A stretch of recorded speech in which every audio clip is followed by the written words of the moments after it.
Relation R from set A to set B. देखिए इसको read कैसे करते हैं, a relation R from set A to set B. कह रहा कोई रिलेशन आर है जो सेट ए से सेट बी में डिफाइंड है, ठीक है। अच्छा, सेट ए से सेट बी में कोई रिलेशन क्या होता था, a relation R from set A to set B is any subset of A cross B. Set A से सेट बी में कोई भी relation R A cross B का कोई एक सबसेट होता था, यही तो होता था, ठीक है।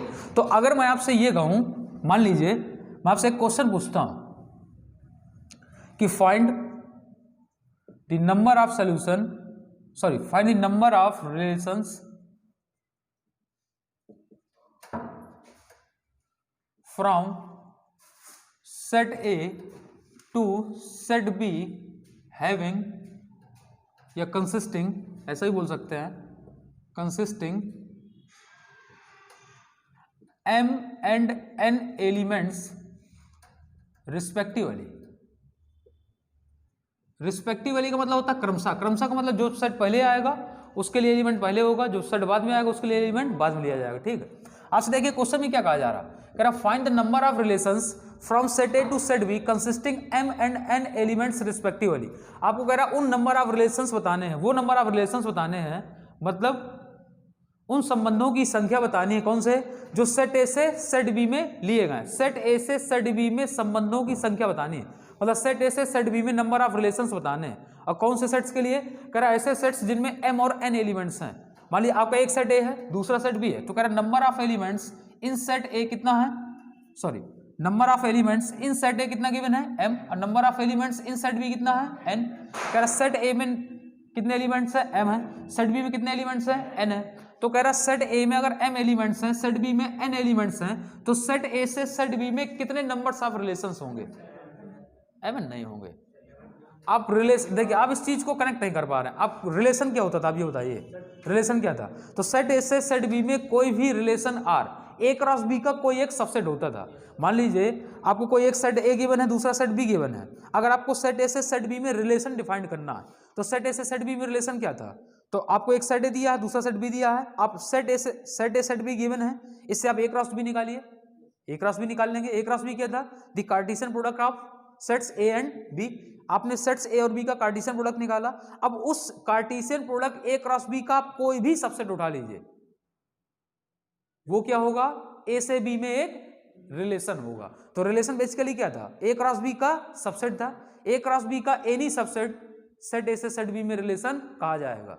अब यहां पर आपसे कह रहा है सेट ए से सेट बी में कितने नंबर ऑफ रिलेशंस होंगे, तो एक बात बताइए, सेट ए से सेट बी में कितने नंबर ऑफ रिलेशंस होंगे, तो सेट ए से सेट बी में उतने ही नंबर ऑफ रिलेशंस होंगे, कितने, जितने ए क्रॉस बी के नंबर ऑफ सबसेट्स होंगे। जितने ही ए क्रॉस बी के नंबर ऑफ सबसेट्स होंगे उतने ही सेट ए से सेट बी में रिलेशन डिफाइंड होंगे, ठीक है। तो सेट ए से सेट बी में नंबर ऑफ तो ए क्रॉस बी के कितने नंबर ऑफ सबसेट्स होंगे, तो एक बात बताइए, आपको बताया गया था number of elements in sets A cross B, वो कितना होता था, n A into n B. अरे आप भूल गए क्या, यही तो था। ए क्रॉस बी के नंबर ऑफ एलिमेंट्स कितने थे, वो n A into n B के बराबर थे। एक बात बताइए, नंबर ऑफ एलिमेंट्स कितने हैं ए में, एम, नंबर ऑफ एलिमेंट्स कितने बी में, एन। अब आपने ये देखा कि ए क्रॉस बी सेट में ये जो आपका ए क्रॉस बी था, ये कार्टेशियन प्रोडक्ट था ए और बी का, तो ये भी एक सेट ही होता। कार्टेशियन प्रोडक्ट क्या था, ऑर्डर्ड पेयर का सेट था, ठीक है। अब कैसे ऑर्डर्ड पेयर का सेट था, कार्टेशियन किन्हीं दो सेट्स का कार्टेशियन प्रोडक्ट ऐसे ऑर्डर्ड पेयर का सेट था कि उस ऑर्डर्ड पेयर का हर एक एलिमेंट, ऑर्डर्ड पेयर का पहला एलिमेंट पहले सेट को बिलोंग करेगा और दूसरा एलिमेंट सेकंड सेट को बिलोंग करेगा, यही तो था।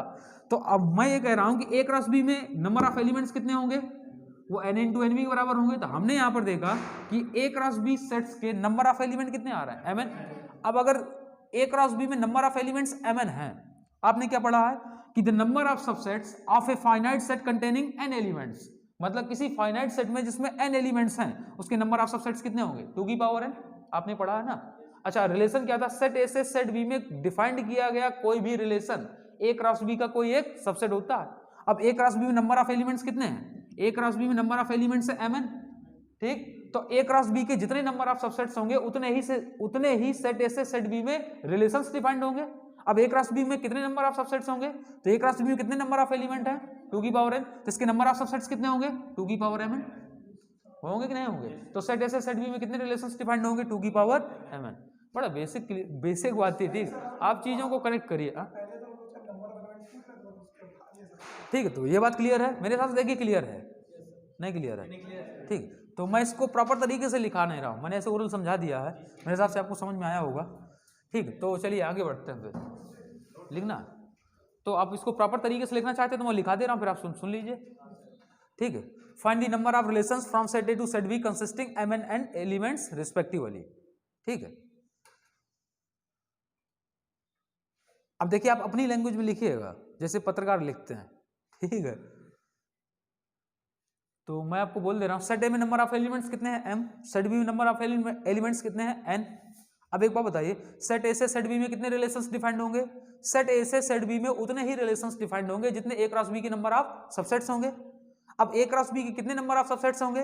तो किसी सेट के अगर हमें नंबर ऑफ सबसेट्स निकालने हैं तो आप ऐसे समझिए, किसी सेट के नंबर ऑफ सबसेट्स आप तभी निकाल सकते हैं जब आपको यह पता हो कि उस सेट में नंबर ऑफ एलिमेंट्स कितने हैं। तो पहले आप ए क्रॉस बी के नंबर ऑफ एलिमेंट्स ढूंढिए कितने होंगे। तो आप जानते हैं कि number of elements in A cross B, in set A cross B, वो कितना होता है, एन इंटू एन बी। तो ए क्रॉस बी में नंबर ऑफ एलिमेंट्स कितने होंगे, एम एन। अब चूंकि ए क्रॉस बी के नंबर ऑफ एलिमेंट्स हमें पता चल गए, अब हम जानते हैं कि सेट ए से सेट बी में कोई भी रिलेशन ए क्रॉस बी का सबसेट होता है, तो जितने ही number of subsets A cross B के होंगे उतने ही सेट ए से सेट बी में रिलेशंस डिफाइंड होंगे। तो ए क्रॉस बी में नंबर ऑफ सबसेट्स कितने होंगे? तो वो 2 की पावर एम एन होंगे। अब चूंकि ए क्रॉस बी में टोटल नंबर ऑफ सबसेट्स 2 की पावर एम एन आ रहे हैं, देखिए एक बात ध्यान रखिएगा, ए क्रॉस बी का हर एक सबसेट एक सेट ए से सेट बी में डिफाइंड किया गया एक रिलेशन होगा, ये आप ध्यान रखिएगा। ठीक है, मतलब each subsets of A cross B defined a relation from set A to set B. मेरी बात क्लियर हो रही है? चलिए, तो आई होप ये आपको क्वेश्चन समझ में आया है।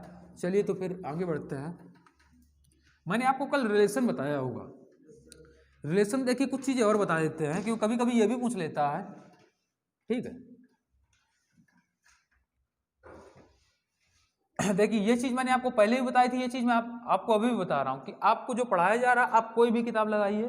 ठीक है, आप एक तो आपके साथ ये है कि आपको 80% उसके क्वेश्चन आपसे सॉल्व हो जाएंगे, बाकी जो बचे आप हमसे पूछिए। आप किताब कोई भी लगाइए, आप कोई किताब लगाइए या किसी दूसरी कोचिंग की प्रॉपर सीट लगाइए, जो भी आप लगाना चाहें। ठीक है, हाँ सीट नहीं यहाँ से तो आपको प्रोवाइड कराई ही जाएगी। तो देखिए मैं आपसे क्या कह रहा था, आपसे बोला गया a relation R is defined from set A to set B. कह रहा है सेट ए से सेट बी में कोई रिलेशन डिफाइंड किया गया है जिसको हमने क्या नाम दिया है, आर नाम दिया। मतलब कोई रिलेशन आर है जो सेट ए से सेट बी में डिफाइंड किया गया। डिफाइंड करने का मतलब परिभाषित किया गया। ठीक, समुच्चय ए से समुच्चय बी में कोई संबंध आर परिभाषित है। अब मुझे क्या बताना है, मैं अगर ये कहूं आपसे कि मुझे इस रिलेशन की डोमेन बतानी है, मतलब मुझे डोमेन बतानी है इस रिलेशन की और रेंज बतानी है। देखिए डोमेन और रेंज आप फंक्शन के केस में भी पढ़ेंगे, आगे जब आप फंक्शन पढ़ेंगे कैलकुलस में तो आपको फंक्शन की डोमेन बतानी है, फंक्शन की रेंज बतानी है। और वहां पर एक बात ध्यान रखिएगा कि आपको बीएचयू में एक क्वेश्चन जरूर मिलेगा फंक्शन से, और वो ज्यादातर पॉसिबिलिटी डोमेन और रेंज की होती है। खैर कभी भी आपसे रिलेशन की डोमेन या रेंज नहीं पूछता, जब भी क्वेश्चन वहां मिलेगा आपको एग्जाम में मिलेगा वो फंक्शन का मिलेगा। लेकिन चूंकि हम यहाँ बात कर रहे हैं तो हम इसकी बात करेंगे। मैं क्या कह रहा हूँ, अगर हमें किसी रिलेशन की डोमेन और रेंज फाइंड करनी, खैर इससे पहले एक काम और कर लेते हैं। देखिए मैंने आपको कार्टेशियन प्रोडक्ट बताया था किसका, किन्हीं दो सेट्स का। किन्हीं दो सेट्स ए और बी के कार्टेशियन प्रोडक्ट को हम ए क्रॉस बी से डिनोट करते हैं। किन्हीं दो सेट्स ए और बी के कार्टेशियन प्रोडक्ट को हम ए क्रॉस बी से डिनोट करते हैं। और किन्हीं दो सेट्स का कार्टेशियन प्रोडक्ट क्या होता था, ऑर्डर्ड पेयर का एक सेट होता था। किन्हीं दो सेट्स का कार्टेशियन प्रोडक्ट क्या होता था, ऑर्डर्ड पेयर का एक सेट होता था। और कैसे ऑर्डर्ड पेयर का सेट होता था, ऐसे ऑर्डर्ड पेयर का सेट होता था कि उस ऑर्डर्ड पेयर का पहला एलिमेंट हमेशा पहले सेट को बिलोंग करना चाहिए और दूसरा एलिमेंट हमेशा सेट बी को बिलोंग करना चाहिए, मतलब दूसरे सेट को बिलोंग करना चाहिए। तो ये तो हमने पढ़ा था Cartesian products of two sets. अब आज की बात मैं क्या कह रहा हूं, अगर आपसे कह दिया जाए, आपको तीन सेट्स गिवन है ए बी और सी, आपसे कह दिया जाए कि आप कार्टेशियन प्रोडक्ट निकालो इन तीनों सेट्स का, तो अब यहां पर बात किसकी हो रही है, कार्टेशियन। अभी तक हमने जो कार्टेशियन प्रोडक्ट निकालना सीखा था वो किसका सीखा था, किन्हीं भी दो सेट्स का। अब मैं कार्टेशियन प्रोडक्ट निकालना बता रहा हूं किसका, Cartesian product of three sets. अब हम किन्हीं तीन सेट्स के लिए कार्टेशियन प्रोडक्ट निकालना सीखेंगे। ठीक है, बात क्लियर है? किन्हीं तीन सेट्स का कार्टेशियन प्रोडक्ट क्या होता है, कैसे निकालते हैं, तो सुनिए। तो हमसे कह रहा है let A B and C, या इसको आप प्रॉपर तरीके से लिख दीजिए, let A B and C be any three sets, be any three sets, then A cross B cross C, ये किसको डिनोट कर रहा है? अच्छा, A क्रॉस B किसको डिनोट करता था? The cartesian product of the sets A and B। A cross B किन्हीं दो समुच्चयों A और B के कार्तीय गुणनफल को प्रदर्शित करता था। मैंने यहाँ पर लिखा है A cross B cross C, तो ये क्या रिप्रेजेंट कर रहा है? The cartesian product of sets A B and C, ये किन्हीं तीन सेट्स के कार्टेशियन प्रोडक्ट को रिप्रेजेंट कर रहा है। तो कह रहा है देन, तो जो A cross B cross C होगा is the set of all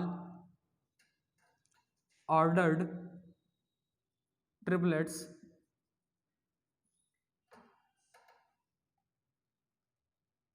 ठीक है। अच्छा, कार्टेशियन प्रोडक्ट क्या होता था? ऑर्डर्ड पेयर का सेट होता था। और ये किसका सेट होगा?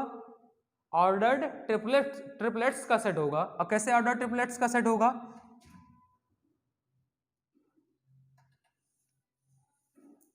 कौन से ऑर्डर्ड ट्रिपलेट्स का सेट होगा बताइए? having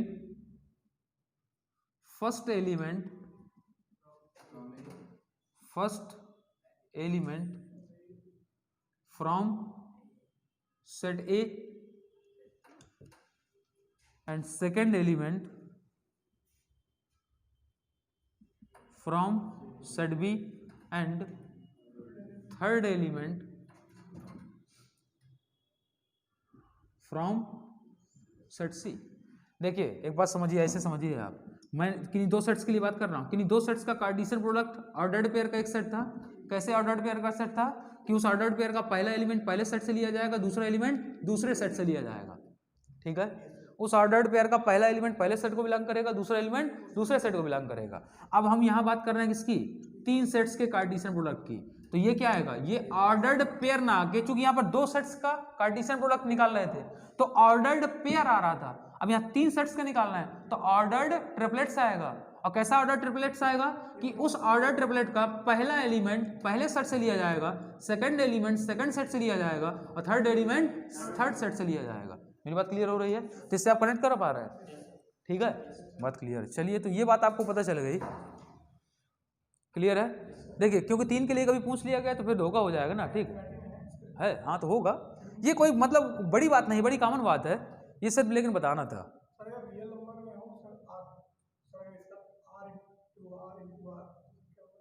आर इंटू आर, तो आप रियल नंबर का सेट बना लीजिए, निकालते जाइए।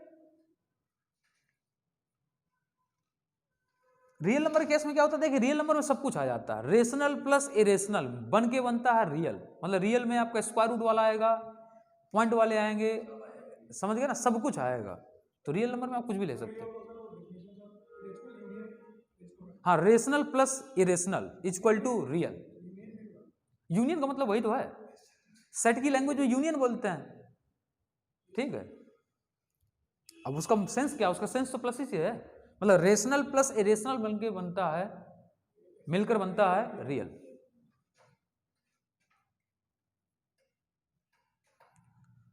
इसका मतलब समझ में आया? कि मान लीजिए आपके पास तीन सेट्स गिवन है ए बी और सी, तो क्या कह रहा है? तो कह रहा है जो A cross B cross C होगा, मतलब the Cartesian products of sets A B and C. तो ए बी और सी का जो कार्टेशियन प्रोडक्ट होगा वो क्या होगा? The set of all ordered triplets.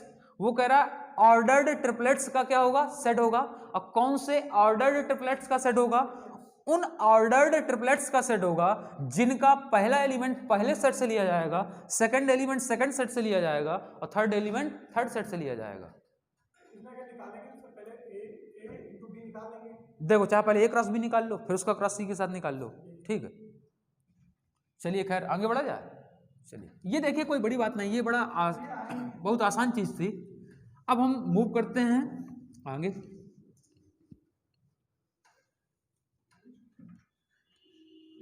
चलिए तो आगे मूव करते हैं। देखिए अब अगला क्या है आपका?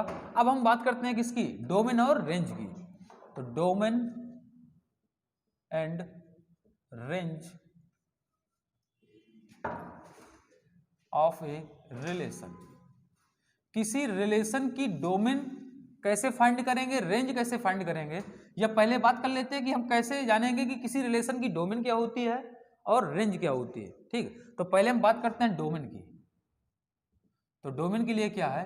तो मान लीजिए आपका कोई एक रिलेशन है जो सेट ए से सेट बी में डिफाइंड है। A relation R is defined from set A to set B. ठीक है, मान लीजिए आपको कोई सेट ए से सेट बी में रिलेशन दिया गया है।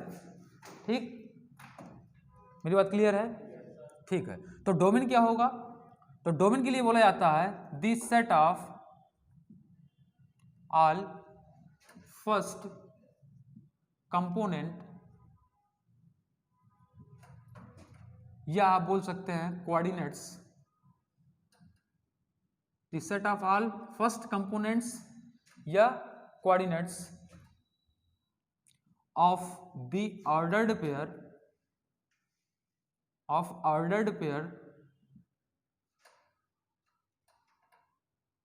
belongs to relation R।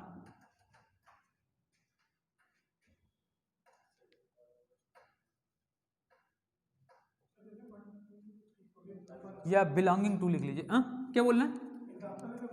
मैं अभी सब एग्जाम्पल दे रहा हूं। मतलब आप किसी रिलेशन की डोमेन क्या है? तो मान लीजिए आपका एक रिलेशन है जो सेट ए से सेट बी में डिफाइंड है। आपने एक रिलेशन ले लिया, आपका एक रिलेशन जिसको हमने आर नाम दिया, ये सेट ए से सेट बी में डिफाइंड है। अब इस रिलेशन के लिए डोमेन क्या होगा? तो डोमेन के लिए क्या बोला गया? The set of all first component. कह रहा फर्स्ट कंपोनेंट का सभी फर्स्ट कंपोनेंट या सभी फर्स्ट कोऑर्डिनेट्स का क्या होगा? सेट होगा।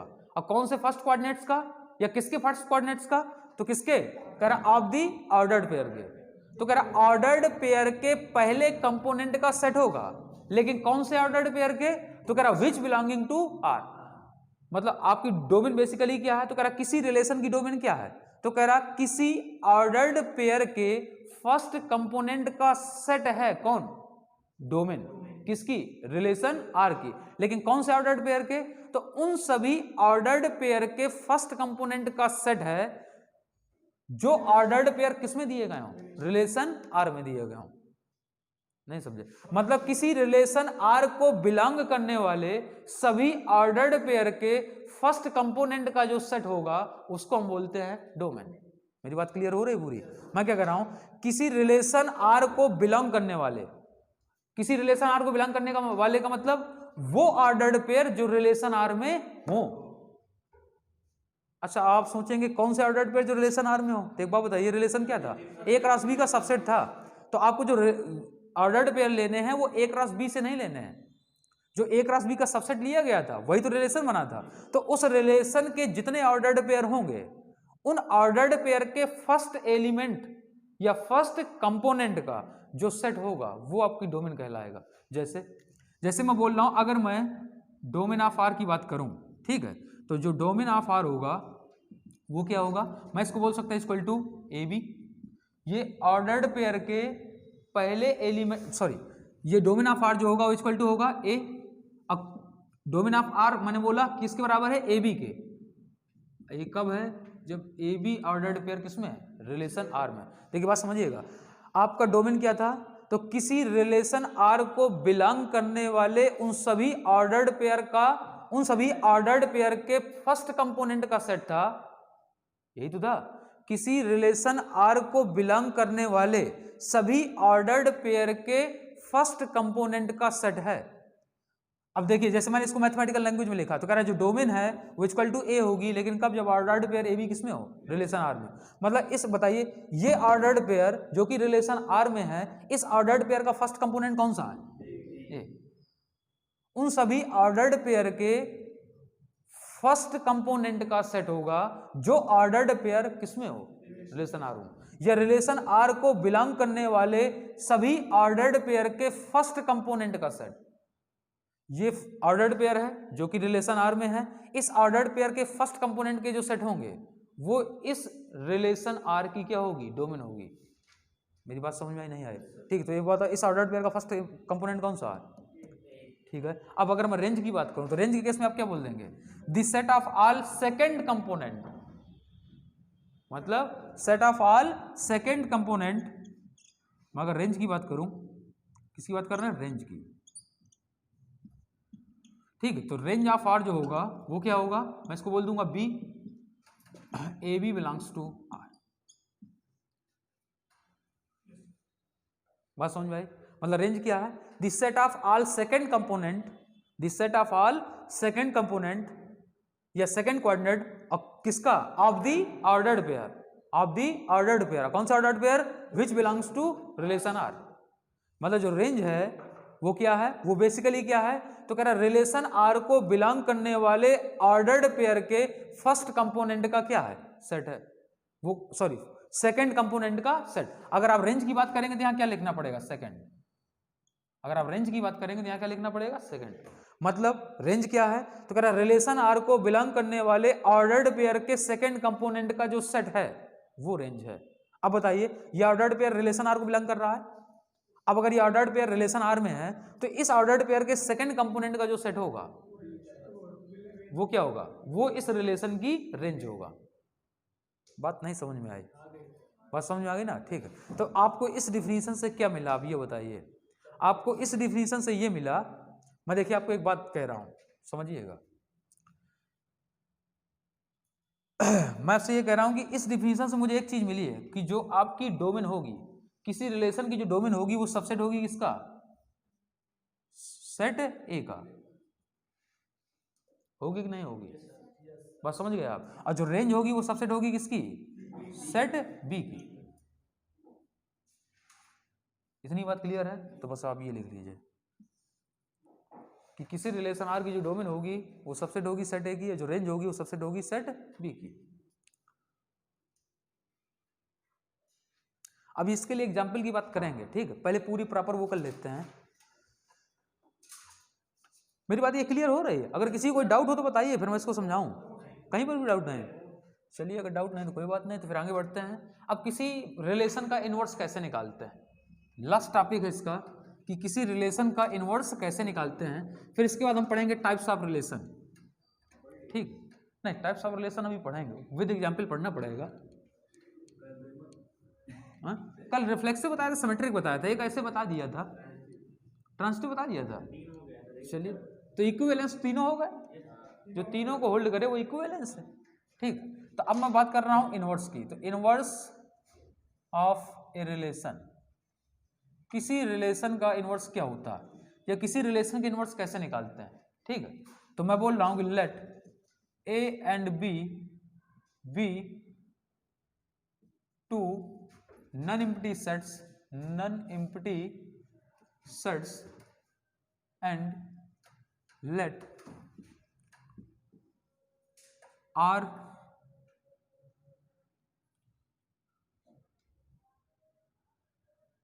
and let a relation R is defined from set A to set B। हमने क्या कहा कि माना हमारे पास कोई दो सेट्स हैं ए और बी, जो कैसे हैं? नॉन एम्प्टी हैं। नॉन एम्प्टी का मतलब इनमें कुछ ना कुछ एलिमेंट जरूर होगा, मतलब अरिक्त है, अरिक्त है तो कुछ ना कुछ एलिमेंट होगा ना। और कह रहा हमने मान लिया कि ए रिलेशन आर, कह रहा कोई रिलेशन आर है जो किस पर डिफाइंड है? सेट ए से सेट बी में, ठीक है? तो अगर मैं बात करूं देन आर इनवर्स, या बोल दीजिए देन, आप ऐसे बोल सकते हैं, then inverse of R, inverse of R is a relation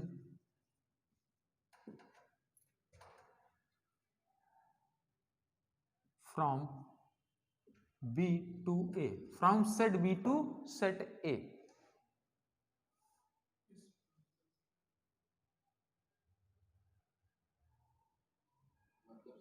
ठीक? And is denoted by R inverse।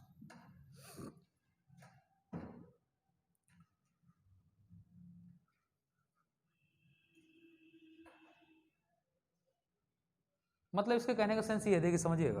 मान लीजिए आपको कोई एक रिलेशन दिया है जो सेट ए से सेट बी में डिफाइंड है, समझिएगा। आपको कोई एक रिलेशन दिया है जो सेट ए से सेट बी में डिफाइंड है। तो अगर मैं इस रिलेशन को आपने आर नाम दिया, आपको कोई एक रिलेशन आर दिया है जो सेट ए से सेट बी में डिफाइंड है, तो अगर मैं इस रिलेशन आर का इनवर्स निकालूं तो इस रिलेशन आर के इनवर्स को हम आर इनवर्स से डिनोट करेंगे। और जो आर इनवर्स होगा ये आपका कहां से कहां तक डिफाइंड होगा?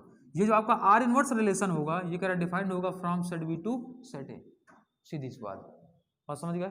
इसका मतलब हम इसको मैथमेटिकल लैंग्वेज में लिख सकते हैं कि जो आर इनवर्स होगा, आप समझिएगा, आर आपका डिफाइंड था from set A to set B, तो जो आर इनवर्स होगा वो बी टू ए में डिफाइंड होगा, तो आर इनवर्स क्या आएगा, ऑर्डर्ड पेयर बी ए आएगा। और इसमें एक चीज और खासियत है, ये कब आएगा, जब ए बी किसमें हो, रिलेशन आर में हो। ठीक है, मेरी बात क्लियर है। ठीक, इसमें एक चीज आपको मिली क्या, एक बात बताइए, इस रिलेशन के लिए डोमेन क्या था, ए, और इस रिलेशन के लिए रेंज क्या था, बी। इस रिलेशन के लिए डोमेन क्या है, इस आर इनवर्स रिलेशन के लिए डोमेन क्या है, बी, रेंज क्या है, ए।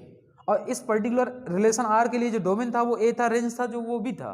और इस आर इनवर्स रिलेशन के लिए जो डोमेन है वो बी है, जो रेंज है वो ए है। तो आपने एक चीज और किया कि जो आर के लिए डोमेन है वो आर इनवर्स के लिए रेंज है, और जो आर के लिए रेंज है वो आर इनवर्स के लिए डोमेन है। तो आप लिखना चाहें तो लिख सकते हैं। हाँ, आर का आर इनवर्स निकाल सकते हैं, आप आराम से निकाल सकते हैं। ठीक है, तो यहां से मैं क्या बोलूंगा कि डोमेन ऑफ आर जो होगा वो क्या होगा, रेंज ऑफ क्या हो जाएगा, आर इनवर्स। ठीक, और जो रेंज ऑफ आर होगा वो क्या हो जाएगा, डोमेन ऑफ, इसको रेंज लिखिएगा, मैंने पता नहीं क्या लिख दिया, रेंज ऑफ आर इनवर्स हो जाएगा। बात क्लियर है। देखिए कुछ नहीं, इसमें सीधी सी लैंग्वेज में कहा गया है कि अगर कोई आपको रिलेशन दिया है जो सेट ए से सेट बी में डिफाइंड है, तो इस रिलेशन आर का जो इनवर्स होगा उसको हम आर इनवर्स से रिप्रेजेंट करते हैं, और जो आर इनवर्स होगा वो सेट बी से सेट ए में डिफाइंड होगा, मतलब जस्ट उल्टा हो जाएगा। ठीक है, तो हम इसको बोल सकते हैं मैथमेटिकल लैंग्वेज में कि आर इनवर्स जो होगा वो ordered pair a b b a के बराबर होगा, लेकिन कब, जब कह रहा है ए बी किस में हो, रिलेशन आर में हो। इसका मतलब रिलेशन आर में जो डोमेन होगा वो आर इनवर्स की रेंज होगा, और जो उसकी रेंज होगा वो इसकी डोमेन होगा, उल्टा हो जाएगा। बात क्लियर है। चलिए, तो अब एक काम करते हैं, अब क्वेश्चनों की प्रैक्टिस कर लेते हैं। ठीक है,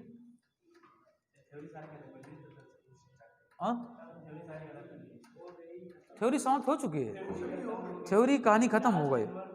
ठीक, अब सिर्फ क्वेश्चन बचे हैं, क्वेश्चन बचे। आप ऐसा समझिए फंक्शन नहीं बचा, फंक्शन आपका कैलकुलस से स्टार्ट है, कैलकुलस का पहला चैप्टर है फंक्शन। तो अब आपको दीपावली के बाद जो नहीं, फंक्शन के बाद फिर आता है लिमिट, फिर कंटिन्यूटी, फिर डिफरेंशियबिलिटी, फिर आपका डिफरेंशिएशन, फिर आपका आता है एप्लीकेशन ऑफ डेरिवेटिव, जिसमें आपका tangent normal, maximum minimum, increasing decreasing. ठीक है, ये 3 चैप्टर है। इसके बाद आपका आता है फिर इंटीग्रेशन, फिर आता है एप्लीकेशन ऑफ इंटीग्रल, उसमें आपको 2 चैप्टर हैं, differential equation, area under the curve. ये है आपकी कैलकुलस। ठीक, तो वही तो बोल रहा हूँ भैया। चलिए तो क्वेश्चन करते हैं।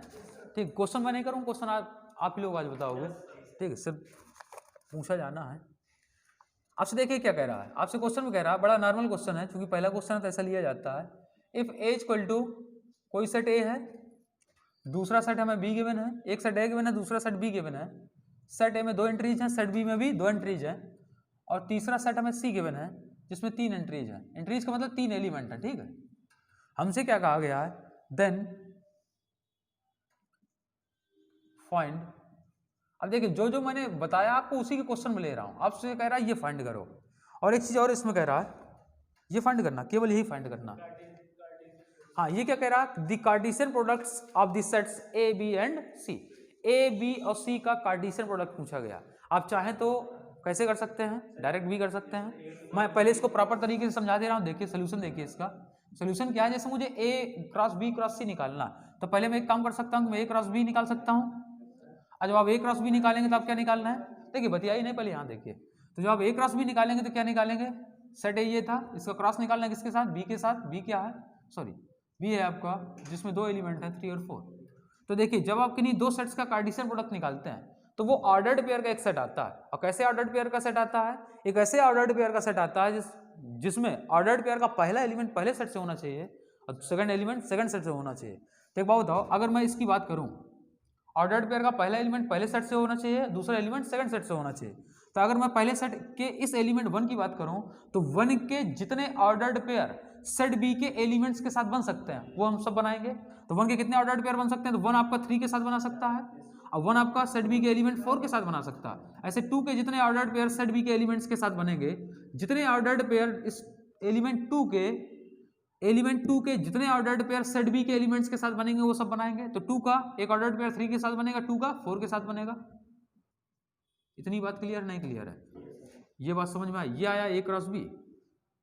ए क्रॉस बी क्या होता था? ऑर्डर्ड पेयर का ही सेट होता था, वो चीज आपको मिल गई। अब आपको क्या निकालना है? ए क्रॉस बी क्रॉस सी। मैं इसको ऐसे बोल सकता हूँ कि ए क्रॉस बी क्रॉस सी। नहीं समझ में आई बात? ठीक, तो यहां से एक बात बताइए, ए क्रॉस बी कितना है आपका? ए क्रॉस बी है आपका 1 3 1 4 2 3 2 4। मेरी बात क्लियर हो रही है? चलिए, ये आपका आया ए क्रॉस बी। इसका क्रॉस निकालना किसके साथ? सी के साथ। सी कैसा सेट है? जिसमें 3 एंट्रीज या 3 एलिमेंट है।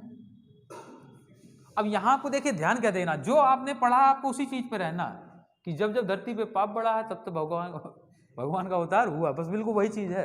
आपको क्या करना, एक ये क्या आएगा? ये दो सेट्स का फिर से कार्टेशियन प्रोडक्ट निकालना है। एक सेट ये है, दूसरा सेट ये है। अब इन दोनों सेट्स का जब आप कार्टेशियन प्रोडक्ट निकालेंगे तो वो भी एक सेट होगा। वो कैसा सेट होगा? वो भी ऑर्डर्ड पेयर का सेट होगा।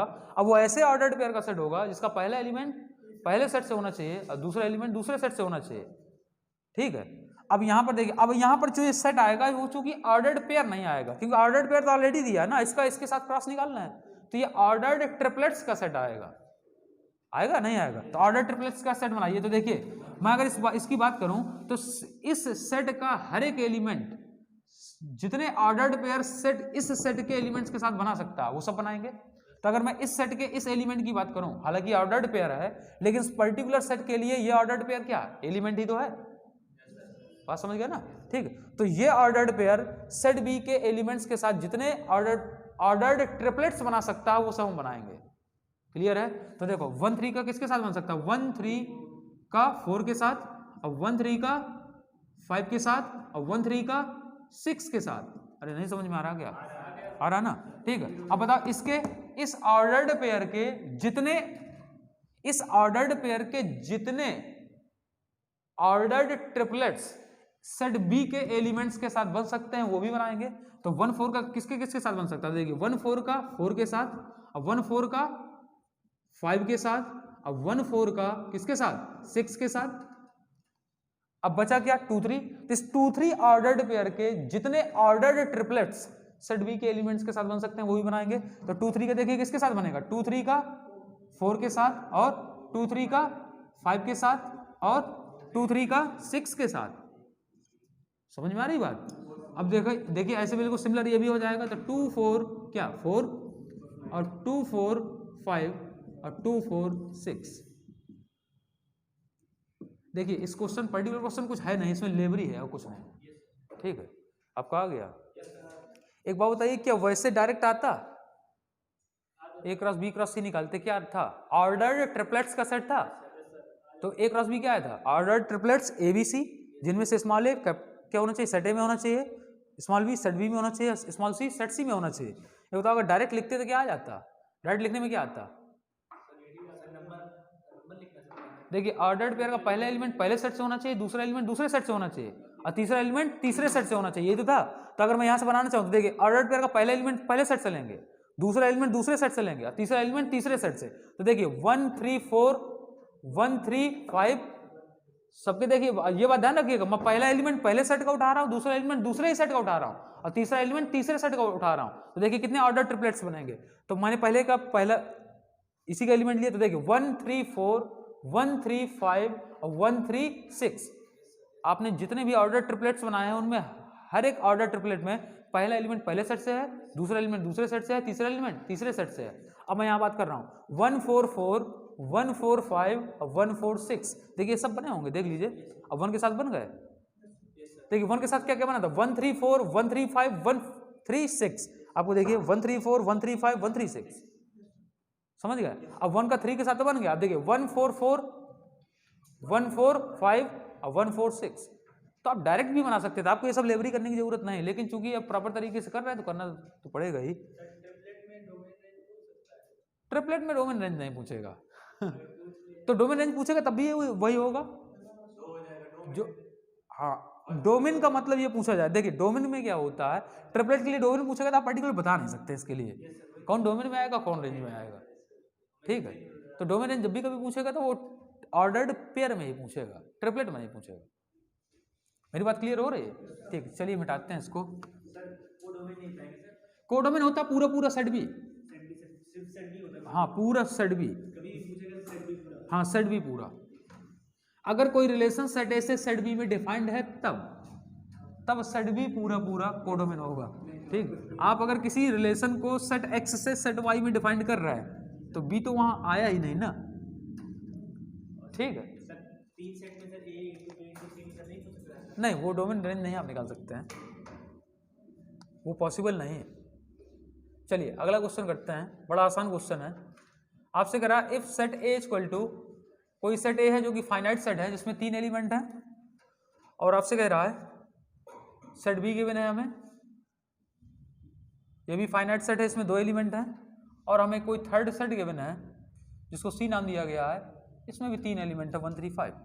आपसे कह रहा है फाइंड, पहले ऑप्शन में कह रहा है A cross B union C, और दूसरे में कह रहा है आपसे A cross B intersection A cross C. ये 2 चीजें आपको फाइंड करनी है। ठीक है, आज का लेक्चर देखिए सबसे आसान है, आज के लेक्चर में कुछ है नहीं।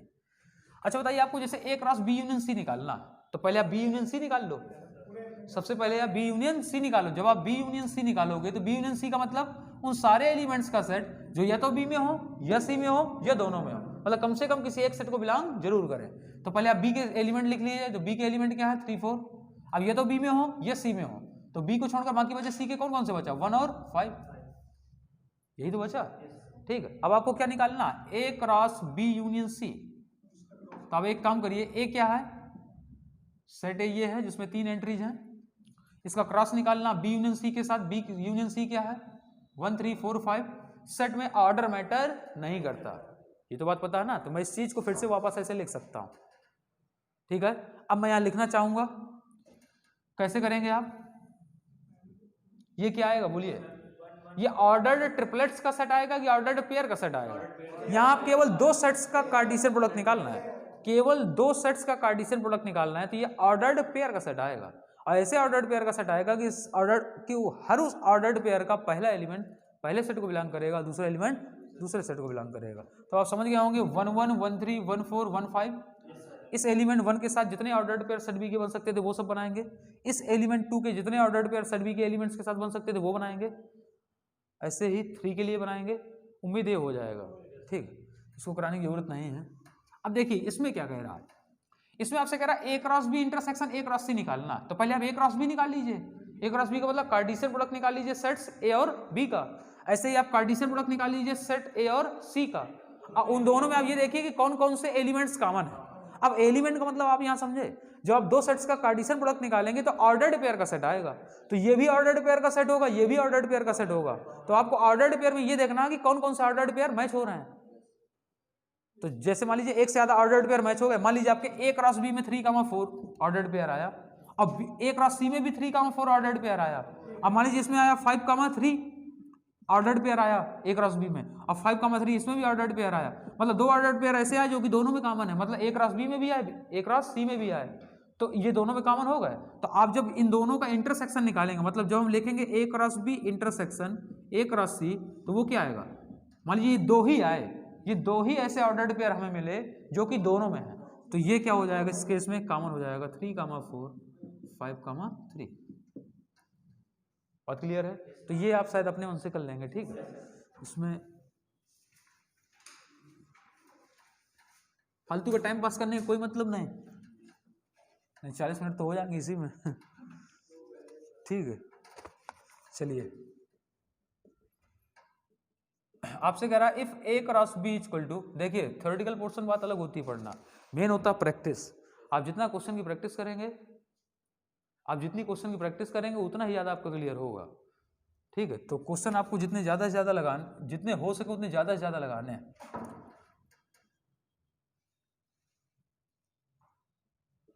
अब मुझसे जितना हो सकेगा मैं उतना ज्यादा से ज्यादा करवाऊंगा। ठीक है,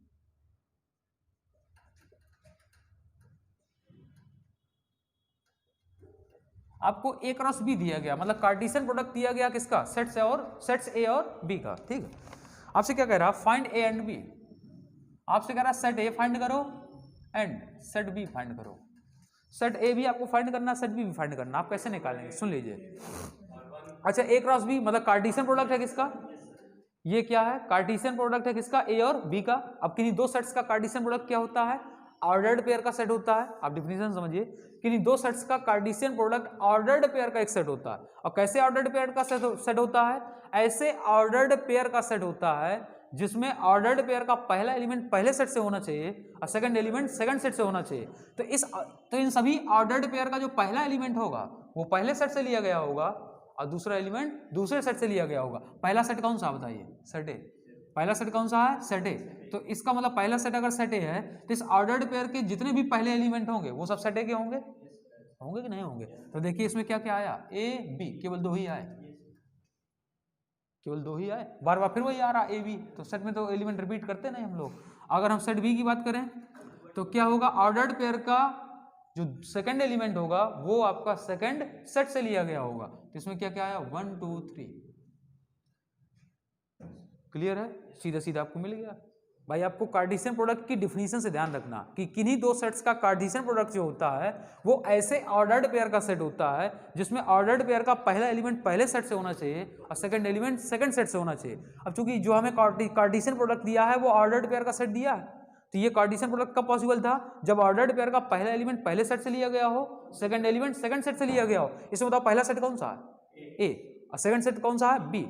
तो अगर पहला सेट ए है तो इन सभी ऑर्डर्ड पेयर के जितने भी पहले एलिमेंट होंगे वो सब सेट ए के एलिमेंट रहे होंगे, ऑर्डर्ड पेयर के जितने भी सेकंड एलिमेंट होंगे वो सब सेकंड सेट बी के लिए गए होंगे। मेरी बात क्लियर है, ऐसे हमने निकाल लिया। अच्छा, ये बी क्रॉस ए होता तो क्या करते, ये भी होता ये होता, ठीक है। तो इस चीज को भी ध्यान रखना है क्योंकि लोगों के दिमाग में यही रहता है ना, ए क्रॉस बी, ठीक है। तो कभी कभी जल्दबाजी में गलती हो जाती है, ठीक है, तो वो चूक ना हो, आप ऐसे ध्यान रखिएगा।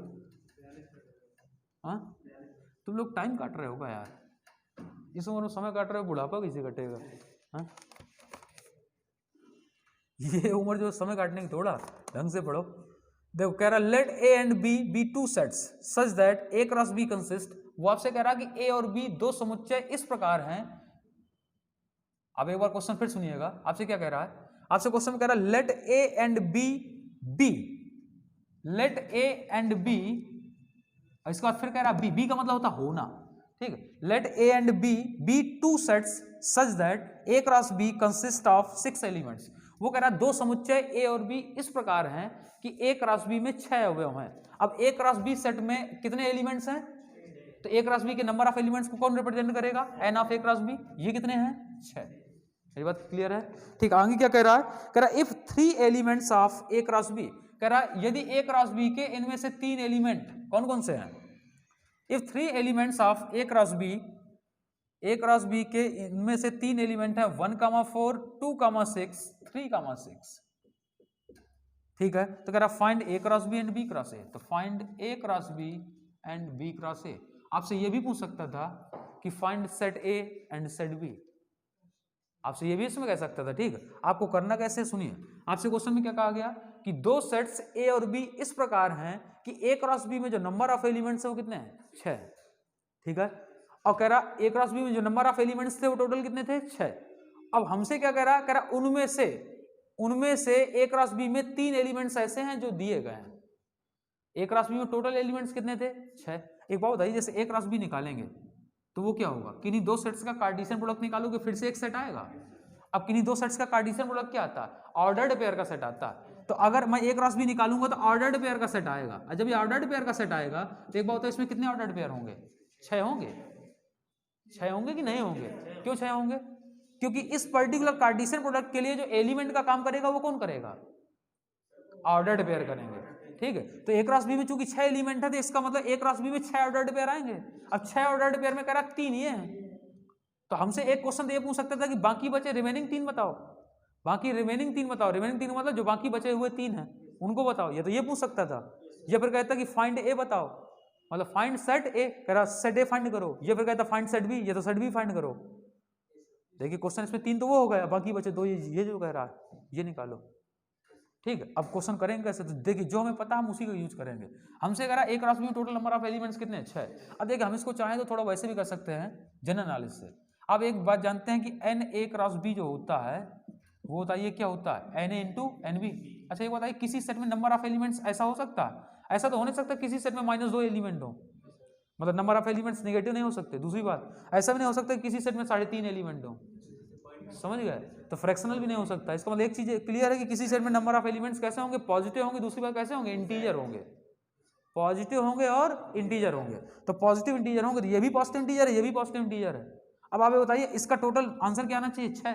तो n इंटू एन भी 6 कब आएगा? ये तो n ए में एलिमेंट 1 हो, बी में 6 हो, या ए में 6 हो, बी में 1 हो, या ए में 2 हो, बी में 3 हो, या ए में 3 हो, बी में 2। इस तरीके से 6 आ सकता है, नहीं समझे? तो 4 पॉसिबिलिटी है। अब इसमें से हमें पॉसिबिलिटी में देखिए करना क्या था, इस तरीके से सोचेंगे थोड़ा लेंदी होगा। तो इस तरीके से हम सोच के देखिए, डायरेक्ट हम सोचते हैं क्या, ए क्रॉस बी क्या दिया है, कह रहा इनमें से ए क्रॉस बी के जो 3 एलिमेंट हैं वो ये है, ठीक। अब A cross B ordered pair का सेट रहा होगा, तो देखिए उनमें से ordered pair A cross B में कितने होंगे, 6 में 3 तो ये मिले, बाकी बचे 3, 1 2 3, बाकी बचे 3 ये बचे। ये बताइए ऑर्डर्ड पेयर का पहला एलिमेंट किससे लिया गया होगा, ऑर्डर्ड पेयर का पहला एलिमेंट किससे लिया गया होगा, सेट ए से। सेट ए में कौन कौन है, 1 2 और 3।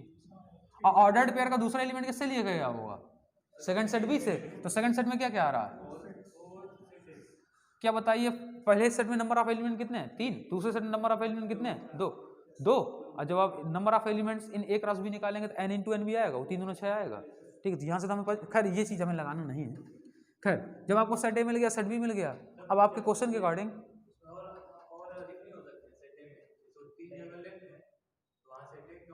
और हो सकते हैं। एक बात, जैसे मान लीजिए आपने 4 ले लिया, अब 4 के साथ आप ऐसे पॉजिटिव इंटीजर का मल्टीप्लाई आपको करना है कि आंसर क्या अच्छा है। तो ऐसा कोई पॉजिटिव इंटीजर पॉसिबल नहीं है जिसका मल्टीप्लाई आप 4 के साथ करें तो वो आंसर क्या दे दे, 6 दे दे, नहीं समझे? तो सेट ए में एक चीज क्लियर, 3 से ज्यादा एलिमेंट नहीं होंगे। मैंने आपको पॉसिबिलिटी बताई ना, ये तो सेट ए में एक एलिमेंट होगा, ये 6 होगा, ये 3 होगा, ये 2 होगा। बात क्लियर है? बस समझ में आई नहीं आई?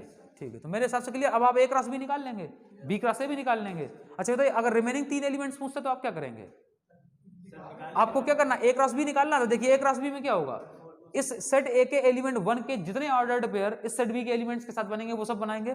तो 1 4 आएगा, 1 6 आएगा। देखिए आप इसमें 1 4 तो है लेकिन 1 6 आपने नहीं लिखा, तो एक रिमेनिंग आएगा 1 6। और देखिए 2 के साथ 2 4 आएगा, 2 6 आएगा, 2 4 नहीं आपने लिया। समझ में आ रही नहीं आ रही? और इस एलिमेंट 3 के लिए देखें तो कितने ऑर्डर्ड पेयर बनेंगे, 3 4 3 6, 3 4 आएगा। तो आपके सारे आंसर आ गए, आपको सेट ए मिल गया, सेट बी मिल गया, रिमेनिंग 3 एलिमेंट्स मिल गए, और बाकी जो पूछ रहा है वो आप निकाल लेंगे। मेरे हिसाब से बात क्लियर है। आज का लेक्चर इतना ही है। अब जितना भी बचा है वो सिर्फ क्वेश्चन का पार्ट बचा है, ठीक है। मतलब हमें सिर्फ एक क्या क्वेश्चन करने हैं, ठीक है। तो वो एक मैं 2 लेक्चर लूंगा, इसमें आपका काम हो जाएगा। और दीपावली बाद आपका सिर्फ एक लेक्चर लगेगा और सीधे फंक्शन स्टार्ट हो जाएगा।